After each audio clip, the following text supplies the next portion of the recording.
ريال مدريد ينتصر على برشلونة بثلاثية ل2.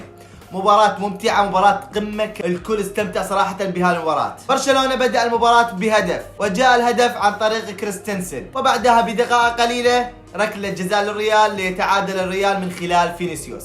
بعدها استطاع برشلونة بتسجيل الهدف الثاني، عادل الريال هذا الهدف واصبحت النتيجة 2-2. في مباراة الذهاب بيلينغهام سجل في الدقيقة 92. في مباراة الإياب بيلينغهام سجل في الدقيقة 91 لتصبح رومنتادا كبيرة للريال وفوز الريال على برشلونة بهذه المباراة اللي ضمنت للريال بشكل كبير حصول على الدوري هذا الموسم. طبعا حصول على هذا الدوري يعتبر الدوري 36 في تاريخه.